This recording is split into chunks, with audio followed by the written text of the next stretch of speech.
Thank you all for tuning in and checking out Unlucky, a memoir. My name is Kat. Everyone has a story. This one just happens to be mine.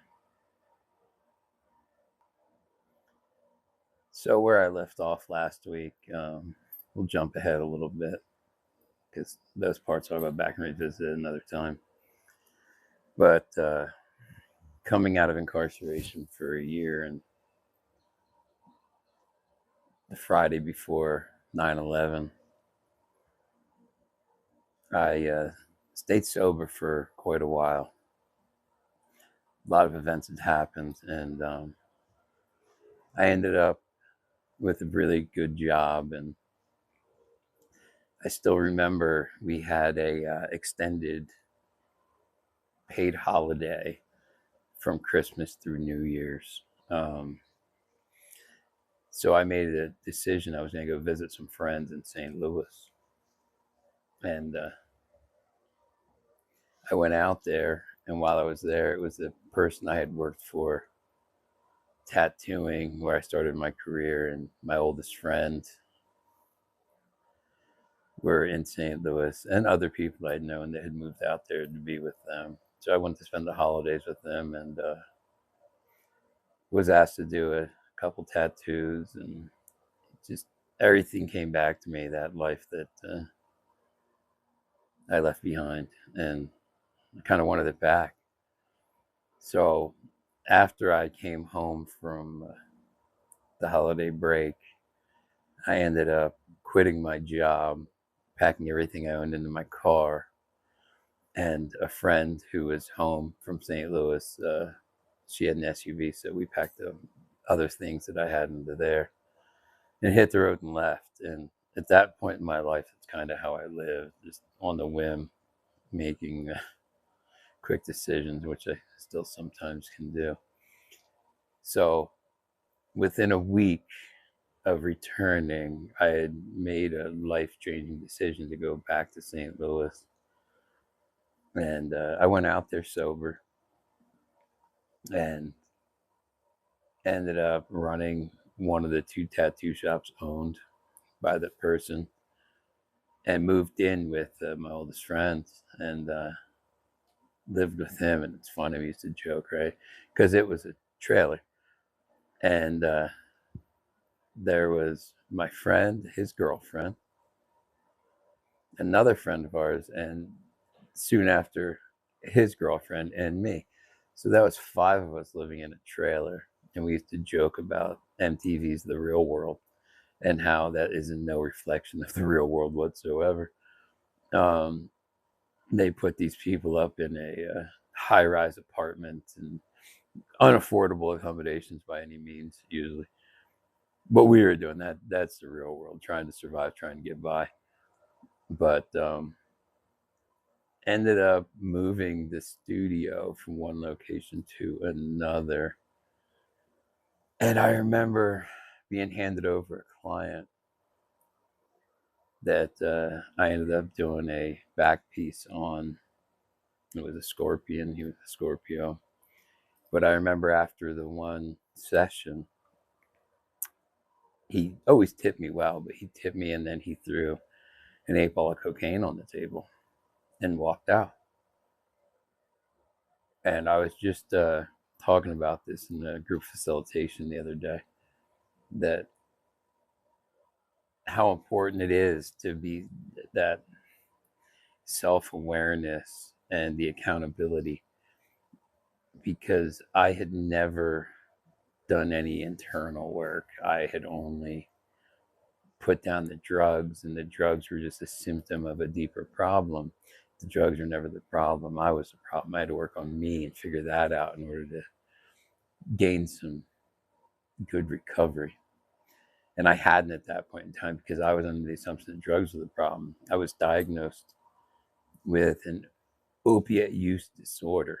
And then recently, my therapist, she had informed me when I first started seeing her that I was misdiagnosed. And I'm like, no, I misuse opiates. She told me that that's not the primary diagnosis. The primary diagnosis was childhood trauma, PTSD, depression, and then opiate use disorder, because the PTSD and the traumas led to depression, which ultimately led me to using drugs. And yes, it was my choice to use drugs to medicate and mask those feelings. Um, but to understand the diagnosis was more important. That it was to understand that it wasn't the drugs that were the problem. I was the problem. I had issues within myself, and if I didn't fix those, I was going to keep returning to use. So when he threw those drugs on the table and I had done zero work on myself, that's where the problem lit up, because I had no accountability, I had no self-awareness, um, and I used. And then I continued use. And I remember him coming to the shop one day, and the problem, I started looking forward to when he would get tattooed, because I knew he'd tip me with more cocaine, and soon I was buying it from him. And then one day he came in and asked me if I knew anybody who wanted any Dilaudid. He had a customer of his who was trading him Dilaudid pain pills for cocaine. And of course, I lit up because it was an opiate. And there's always the joke that my drug of choice is more, meaning that I'm not a big fan of cocaine. I'm not a big fan of methamphetamine or whatever the drug is outside of opiates, but I'll do it. Just hopefully you have a lot of it so we can keep going. My drug of preference is, or my drug of preference is opiates, and always has been. So when I heard that, my brain started firing and said, okay, it's time to go.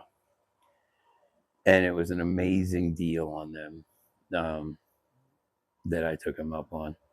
And I proceeded to get hooked on narcotics again. And didn't take long to start showing signs that my life was falling apart. And then the person that was trading them to him decided he could no longer afford to part with them anymore. So now my supply was cut off and I didn't know what to do. I remember him saying that his brother, who I had met, was an opiate addict previously. So I called him. He gave me a connection that originally he was the connect. He would go and get it. And finally, his brother kind of flipped out on me because his brother had started using again. So the connect got handed over to me. And it's a gentleman named Tim from North St. Louis. Neighborhood I probably had no business being in. I still remember going up into North St. Louis and going to meet him at this bar. And the first time I remember walking into the bar, and I might be dating myself here a little bit, but in Animal House, when they walk into the all black bar and the music just stops and everybody turns and looks, that's exactly what it felt like. I had no business being in that bar, covered in tattoos, not black. I was looked at like, what are you doing here? But as soon as I told the bartender who I was here to see, he sat me down and got me a drink. And I continued to use black tar heroin for months and months and months while I was out there. Maybe a year or more, I don't know. Unfortunately, all the drug use has blurred my timelines a little bit. But it wasn't long before I was stealing from the boss's safe, uh, doing tattoos and not reporting them. And then finally, I got caught by the boss for tattoos that I wasn't reporting and was fired. And now I had no way to pay the rent. My oldest friend at this point had moved to Las Vegas. So I was there paying the lot rent for the trailer that he had kindly given me. Um, and now I'm a stranger in a strange land with no real way to help myself, because the people I had around me to help, I just burnt those bridges. So I did what I always did. I reached out to home and asked for help. And I called my grandparents, and they helped. They paid for me to get a hitch put on my car, paid for a U-Haul rental, and sent me some cash so I could get back.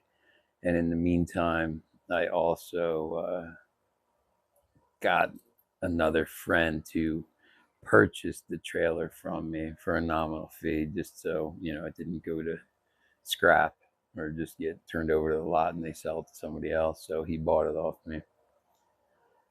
So I found myself packing everything up into the back of that U-Haul trailer, and I called Tim and I told him that because I had already sold him my camcorder, my speakers, I sold him everything, traded it to him, gave it to him for drugs. And I remember I came up with this plan that I needed the camcorder back to make some money, and I also needed a front, a couple grams of black tar. And he did both because I was a loyal customer, not because he was my friend. Um, so that was the night before I left. So I got in my car with the dope that I had and started driving back. And I remember it was snowing, and I kept pulling over to get high because my plan was I hadn't been on the East Coast in so long that when I got back, nobody, I wouldn't know anybody and I wouldn't be able to get high. So my plan was I would use all the drugs on the way home, go home, kick, get sick at home, and just get through it because I was fed up with using it again. I hit a different bottom, not the ultimate bottom, because I found out through the years I'd hit many bottoms, but I'd always just break out the shovel and then the pickaxe and then the jackhammer until I couldn't dig any deeper. So I drove all through the night and used all the drugs. Got home, got to my grandparents' house, and was out of opiates. And that's when the desperation kicked in. With that, I'd like to thank you all for following along this journey with me, listening to my stories of my past lived experience. I really appreciate each and every one of you who tune in every week. Sometimes there's more of you, sometimes there's not, but the ones that show up, I appreciate regardless. I truly hope that my lived experience helps somebody at some point in time. Appreciate you all. Please do those YouTube things, like, share, subscribe. And with that, I'll catch up with you all next week.